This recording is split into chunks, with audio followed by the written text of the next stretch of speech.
The breezes blow your blues away in the good old country town I'm longing for. It's a place where clothes don't make the man, and they mean it when they shake your hand, and a stranger won't be turned from any door. I was born 5 miles north of Glen Elder in a farmhouse. I had 2 brothers and my mother and dad. I would say that it was a very small endeavor that we had back then. Very small. There was no one that had big farms like it is now. But I'm going to say that the most that anybody would farm back then was at least not much over 80 to 120 acres. It was just a normal sized house. It had 3 bedrooms and didn't have a bathroom. Of course, we didn't have running water, no electricity. We didn't have any of that. At that time, we didn't think anything about it because everybody lived the same. And everybody was poor, but we did not realize that we were poor because everybody was in the same boat. Where were the closest neighbors? Oh, a quarter of a mile. Okay. Did you visit often, or did you... Yeah, well, some of them we did, yes, because we'd play cards in the evening, and we'd play cards and make homemade ice cream, and that was the entertainment then. So, with the neighbors coming by and talking, what would the typical conversation be? It would be just farming, I suppose. What have you done this week, or has your cows had a calf, or that just a normal farming questions. That's all we really knew, unless later years when the boys started to playing basketball and things like that, and baseball was big. Back in those days. Baseball was the big main thing because all men and boys played baseball. It was a big thing. Football, yes, we had football when I was in high school, but that's about the first time we've heard about football. Yeah, we always took the newspaper. Okay. It was mostly the Topeka Capital we would take. Okay. And the radio. But you didn't have a lot of news on the radio at that time either. What were your favorite programs on the radio? Oh, they was either cowboy shows or things like that we would hurry home after walking home from school and hurry to get your chores done to get in to watch these or to listen to these radio programs.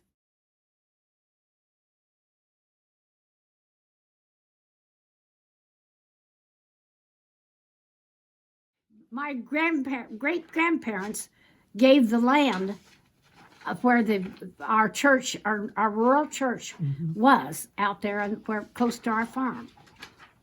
And they gave the land, so naturally we've all been born and raised in the church. And that was where the community gathered.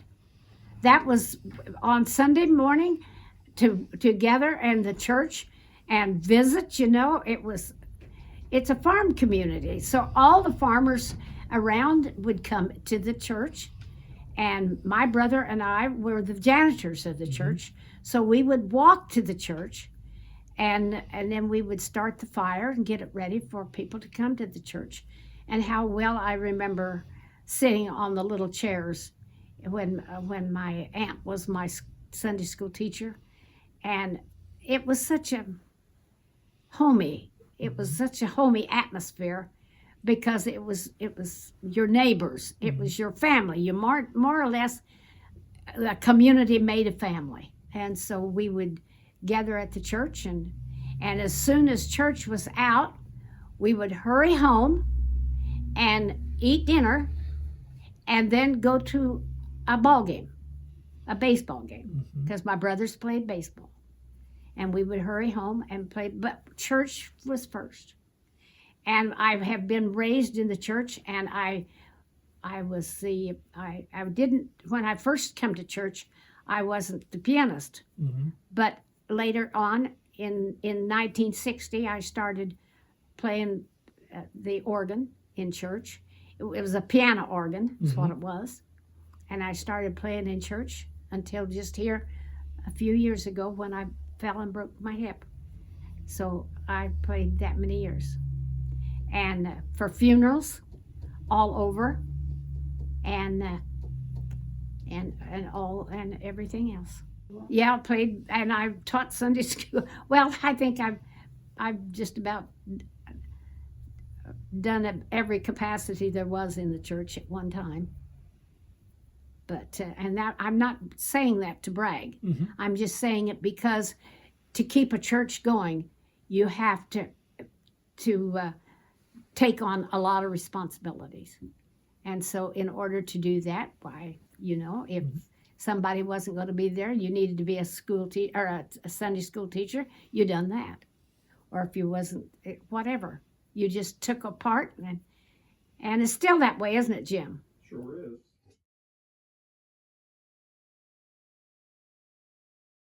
We had a building that we called an ice house.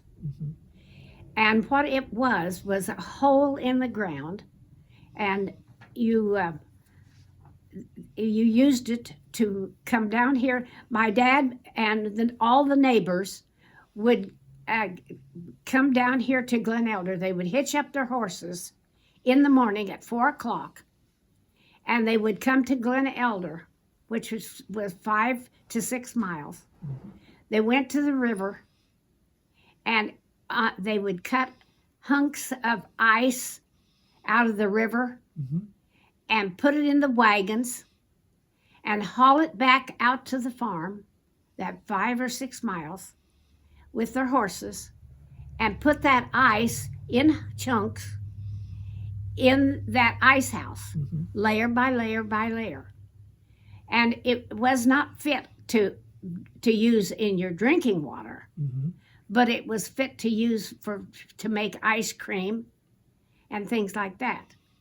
And so all the neighbors helped put the ice in the ice house, so all the neighbors would come to our house and get their chunks of ice, because most of them had what they called it was an ice box, and it would hold a chunk of ice, and you put that in your ice box to keep your ice box cool, and we had that's where we used that ice for ice cream, and for the fact that the men would have to get up so early in the morning to drive their horses and their wagons to Glen Elder. But the first thing they do when they get to the river was build a fire. So they had that bonfire going all day long. But you can imagine how wet and dirt and wet their clothes were by the night, and then having to get them dried out to go back the next morning. Because it took weeks sometimes. It just depended on how cold it was, and because you couldn't, it had to freeze down, quite a distance, at least probably 10 or 12 inches to make a chunk, and then to get that in the wagon and it was work. I don't know how those poor men ever did. As I said, we enjoyed having the neighbors, because the neighbors all would come to get their ice, and so we would sit down and visit, And if there was any kids in the families, well, we all played, so we looked forward to that all the time, of people coming to get ice and bringing their families and visiting. And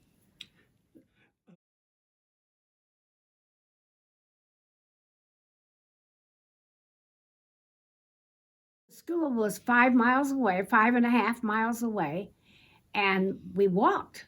We walked to school, and in the schoolhouse we had no lights or anything like that, So if we had a program in the school, we had to have it in the daytime, and so everybody would gather. All the neighbors would come in for a program at the school. I would say that there was probably, I would imagine we had 10 or 12 kids in the school, all 8th grades. all 8 grades. If you was going to have a class like English or math or whatever, the teacher would have you come to the front of the school, the room, and have you on the benches in front of the room. And you didn't think, and the other kids was all in the back, and they was just doing their work. You just didn't think anything about it, because that was just the way it was. My mother taught in that schoolhouse, and as a matter of fact, when my mother came here after she graduated from Beloit High, she came up here to Glen Elder and got to school, and it was in the same community as where my dad lived, and that's how they got acquainted. And it was very unique. She was very talented in music, and so we just never thought anything about it. But as far as we just enjoyed it because we was with with the other kids, and most of the kids were neighbor kids, and we all gathered together and had good times, and we didn't know any different. From the 8th grade, went to Athens Rural High School. It was a rural high school out in the country, and it was about 4 or 5 miles from home, and I would ride to school with the teachers that came out from Glen Elder and taught at that rural high school, and they would go by our place, and so I would ride to school that way. My brothers had gone there before, so I was kind of acquainted with the school, knew what was going on, and so yes. But then they got to playing basketball and played football. The boys had a football. Well, they made a field out of it, right in the corner of a pasture. They made a football field, and we was talking about that the other day, and we said, "How did you keep the cattle out of the corner where the football field was?" And we said, "We didn't." So you just had to be careful when you fell when they was playing, because they would hold games there from other schools, and so you just had to be careful. Baseball, we played baseball all the time. My brothers played baseball all the time, and for years and years, and they even went to the state in playing baseball. They'd have state teams. They had good teams. And yes, we had basketball. We played basketball, but the Athens basketball court was just a dirt court out in the yard, and the boys, if it snowed, the boys had to go out and scoop the snow off of the court so they could have practice basketball, and they would practice, and then if we was going to have a ball game with anybody, which you didn't travel very far, sometimes they would come to Glen Elder and play a ball game, and other times they would go to Jewel, which was it was probably 8-10 miles away, and they would play basketball over there. But they never had any court to practice on. It was just out in the yard.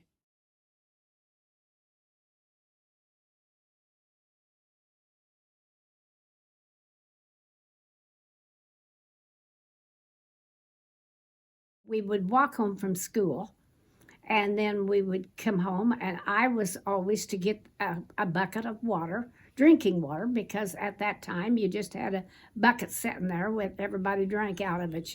We had a dipper, and my chore was to fill the bucket with water, and if I had to get any of the cobs out of the where the hogs had corn, and if we had to get the cobs for the stove, because we had a kitchen, our stove was a cook stove, and it was not, we didn't have anything but wood that we put in the stove to heat with, And I hated going and getting the eggs out from the hens, from the chicken house. I hated that.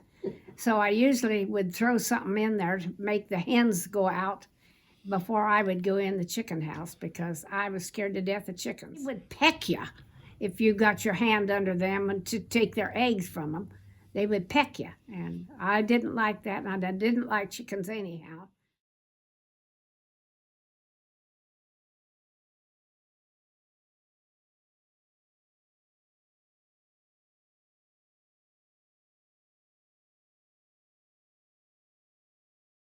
It was a tourist attraction, if there was at that time a tourist attraction.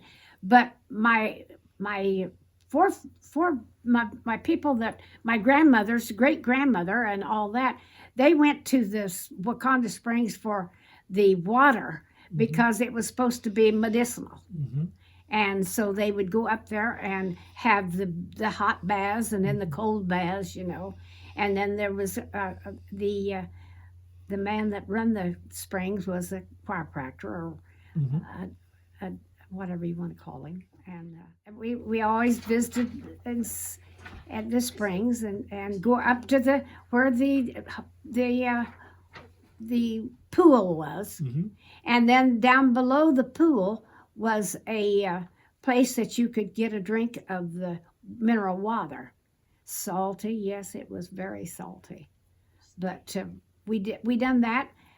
Oh, we'd go at least 2 or 3 times a year up there to see her, and we thought that was a long ways away. I mean, to tell you, that was a trip, and here it is, just what 6 miles from here.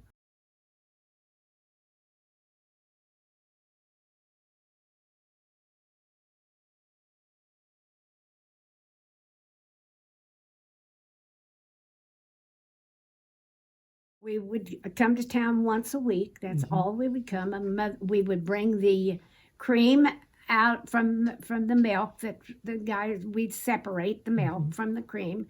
And then we brought the cream and the eggs to town to barter with, and we'd get the money from that. And the mother would buy groceries with that. However, the groceries that we bought were nothing like today, you know. You bought sugar, and we didn't have to buy lard. We didn't have to buy meat. We didn't have to buy, and we would go to Beloit, which was a major trip. But we would go to Beloit once a year after harvest with sacks of wheat and trade out down at the flour mill. We would trade the sacks of wheat for sacks of flour. And that was where Mother got her flour that she used all year long for baking. Okay. And but you didn't buy a lot of groceries because you had your eggs and your milk and your cream and your meat, and so you didn't buy groceries then like you buy groceries now. As I say, there was 3 grocery stores at that time, and other businesses, a lot of hardware stores, and and there was, of course, beer joints and things like that around the square, and there was the whole square was full of businesses, and it was, and there always was people sitting out in front of those stores, sitting on benches visiting. The men all visited that way, you know. And we had an outside theater that we had, but that was in later years that we had the outside theater. Otherwise, you went to the theater in town there. Oh yes, I well remember that theater. On the side of the wall in that theater was the Indian, big old Indian with the chief with his hat, with his whatever they're called, and it was on the wall, painted on the wall. Yes, we went to the theater. Well, all of my friends that I had in school and all of that, we would all get together and we would walk around the square, around and around and around, and all the time we were in town. That's all we done, because there wasn't anything else to do. At the Opera House, there was a lady and her husband, and they had a little wagon that they had for popcorn, and they would sit outside the opera house and sell popcorn on the street. And then it was very crude, but we didn't know any different, and that was the way we was raised. So we thought it was a lot of fun.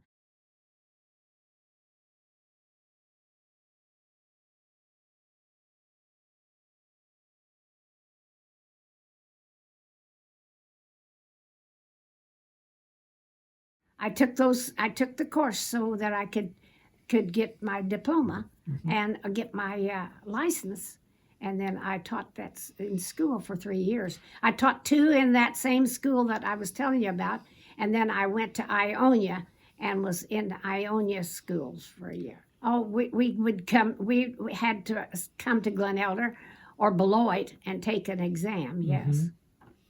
Were the classes difficult to be considered? Oh, well, psychology and things like that, are the classes, and then the normal classes that you took along in high school. So it was a path that not everybody took? Oh, no, not everyone, unless you wanted to be a teacher. Well, why did you want to be a teacher? Because my mother was, and my grandmother was before that, and just down the line. It's the same way with these 2 girls. They're both teachers. Okay.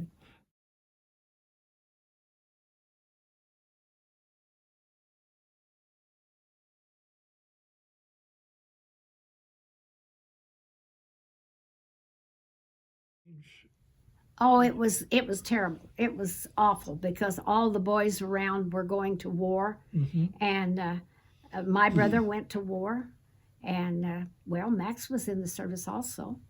Later, that would have been later, but yes, we were scared to death. War meant death. That was about the way we felt about war, and so you hated to have your boys go off to war. But there was, in Beloit, there was the, where they would draft you. The draft board was in Beloit. And so the young boys all over had to go unless there was something wrong. Well, my oldest brother went to war. But my youngest brother didn't go because he had cut his finger off. And so he had a disability there, and so he didn't go to war. But all the neighbors' boys went, and lots of them didn't come back. We had quite a few here from Glen Elder that didn't come back, and that was tragedy when you had heard of that, and it was awful. You scared to death.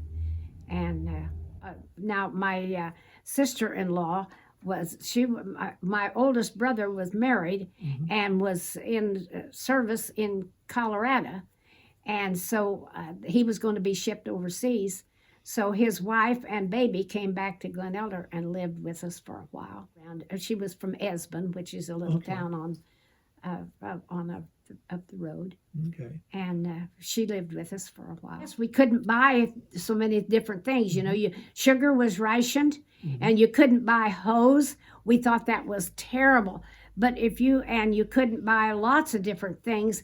And if you heard that they was going to have a shipment of certain items in Beloit, well, we'd take off for Beloit, which we thought was a major trip, and stand in line to get sugar stamps and things like that so that we could buy sugar. And because it was rationed, there was so many things that was rationed, and you couldn't buy them. And so it was, the conversation definitely was changed, because if you got to visit with your neighbors, you wanted to know all about the boys that was gone and their condition and what they was going through in the war.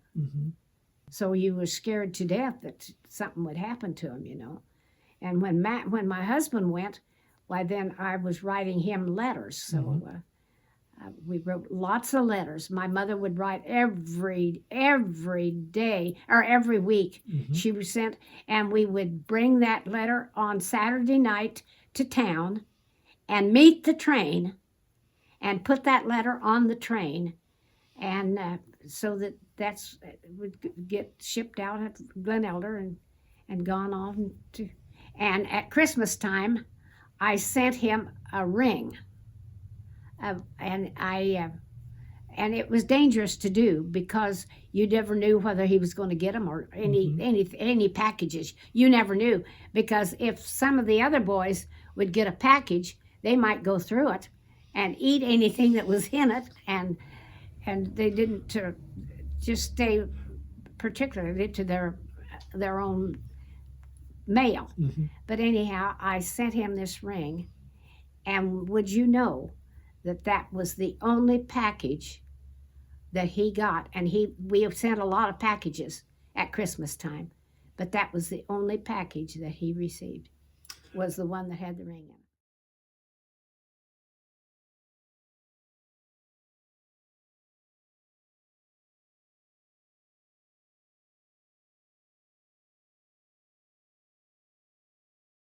We got married in 40, I said 46, didn't I?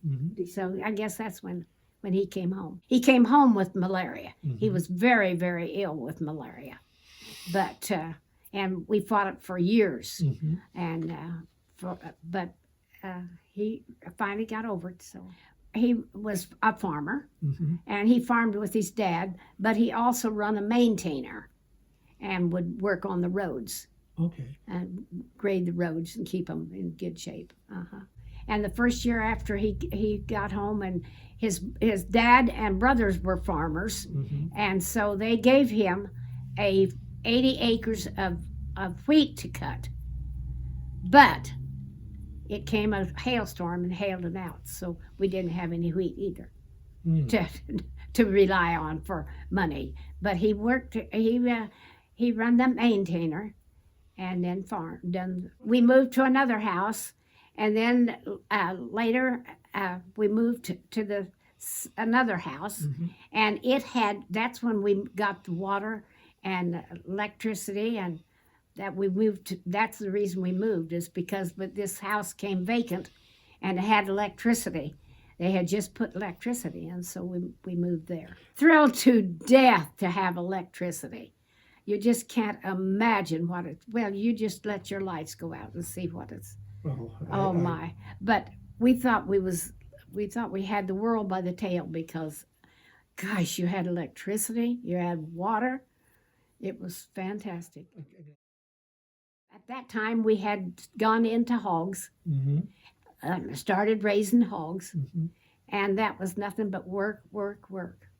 From then on, it was nothing but work for all of us, for the boys and me, and it was terrible work. Oh yeah, we went through this government program that Jim's dad was in at the same time.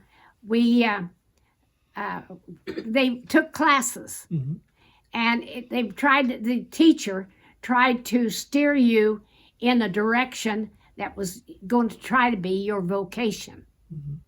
And so he could see that Max was interested in hogs. So Max went into the vocation of raising hogs. And we had thousands of hogs.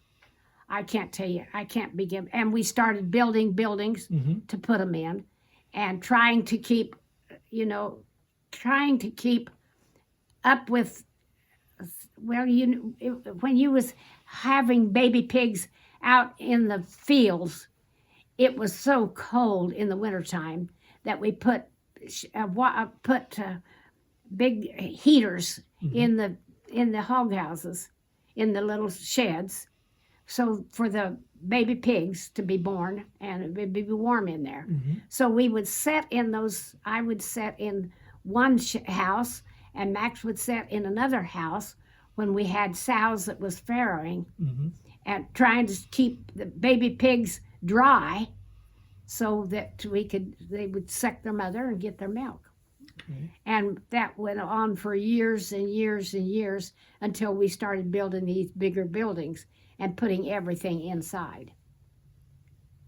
And but Max was so closely with the Kansas State University College with these hogs that he was known Max was known all over the United States for his hogs.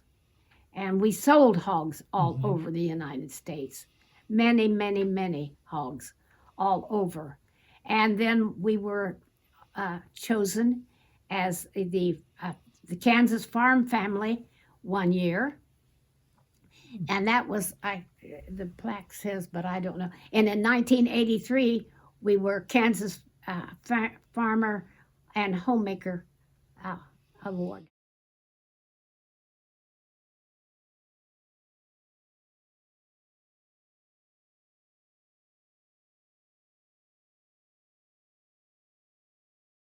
We fought that dam, fought it like tooth and toenails. We didn't want it to happen. Why? Beloit wanted it to happen.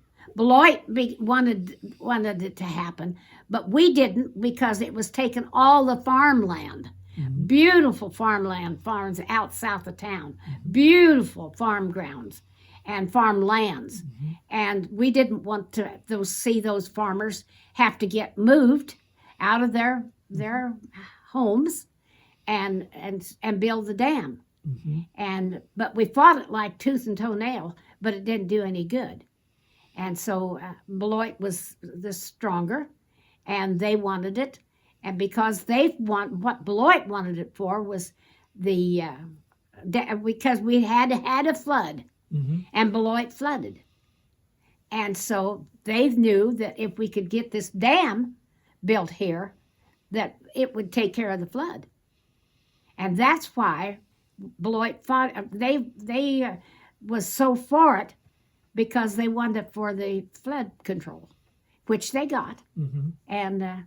And then we got the recreation and irrigation. And it was a big deal because, of course, having all the people that was going to move in here, and we had no idea what they were. They painted the awfulest pictures of the people that was going to work on the dam. You know, they were nothing but thieves, drunks, and what we was going to go through. That's all they kept telling us was going to happen. Who was they? People that had lived in areas or knew about those the dams that had been built before and had friends or family that lived there, you know, and they painted a bad picture of the people that was coming in. And how did it turn out? And it did not turn out that way at all. As a matter of fact, they were friendly people. And some of them, of course, you're going to have some rotten apples in the basket, but not all of them. Most all of the people that moved here were wonderful people, took part in the town and in the schools and the schools and in the churches. And I remember being scared to death when they said that they was going to have these damn people move in, because we thought they was going to steal us us blind. So I bought locks, those heavy locks to put on all of the doors. Well, I suppose you know I still have those locks today. You didn't need that. They were friendly people and took part in everything. And as I said, yes, there was some rotten apples, but there was better people and some of them still live here. Did you make friends with them? Oh, absolutely, yes. Oh, definitely made friends with them. And the kids went to school with our kids, you know. We never thought anything about it. They just mingled, and they were just, it was quite an experience. Tell how they had to change the railroad. Yeah, we had we didn't have this railroad here at all. It came through town, see? So they had to build the railroad, and every night when they would start building when they started building the railroad and putting in the fill for the railroad, why Max would go up at night and visit with those workers that was working on getting it ready. In half. Yeah, it just cut this farm in half.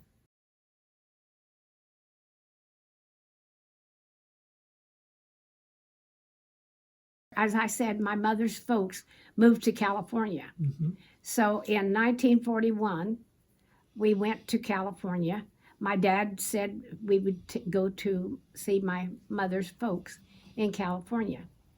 And we did. And we had a new car, Mm-hmm. and so we took off, but there was 6 of us in the car. And very unusual what it is today, but we took a neighbor boy along to help drive, because you drove straight through. You never stopped, only to get your gas and go to the bathroom. And from the time we leave home till we got to California, you only stopped when you had to. You didn't make any extra stops. We would leave here at night so we could cross the desert at night, because all my relatives lived in California, and they would come to Kansas to see us. And they told us how dreadful the desert was and how hot it was.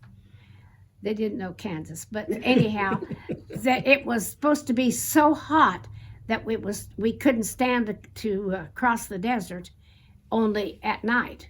Mm-hmm. And we always had to have a jug of water in the vehicle, but we put it on the front of the car, in the front, so when you was traveling, it was cooler out there and that was the way we would go to California. And we traveled all at night. We went all through the desert at night, and had it timed so that we knew when we was supposed to hit the outskirts of the desert and then be through it by the time the morning got here. Well, we went through the Painted Desert, and we went through. We went through. We went through Las Vegas too, and I remember that we stopped in Las Vegas to see the casinos, but I couldn't go in because I was too young. And so, but it was just a momentarily stop. It wasn't any time to do anything. And how did you find California? How different was it from Kansas? Oh, beautiful. Mm-hmm. It was California. San Diego is a beautiful area, anyhow. And so, and all of I had a lot of relation out there, and we enjoyed the whole, because we always went at that time we would go down to Balboa Park and to the zoo, and then later years it was SeaWorld. We went to all those kind of places all the time because we had so much relatives that we was gone 10 days. That's how long we'd be gone. And you took off for home again. Okay. And thrilled to death to get going, because we love to see the family, but home. You always like to go home.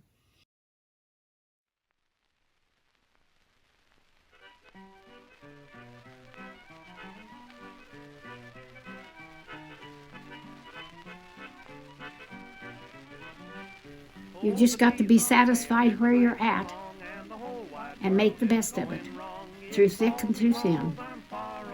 There is, you might say, there's feast and famine, and you have to make your own. I would say that. Would you say you made your own? Well, for 97 years, I think so. At night, and I dream I'm climbing up the hill where I used to hear that whippoorwill in the good old country town where I was born. I tried to figure out just what it's all about, why I ever left home. I got a notion in my head, the old hometown was most too dead, but I learned a thing or two as we're bound to do when we're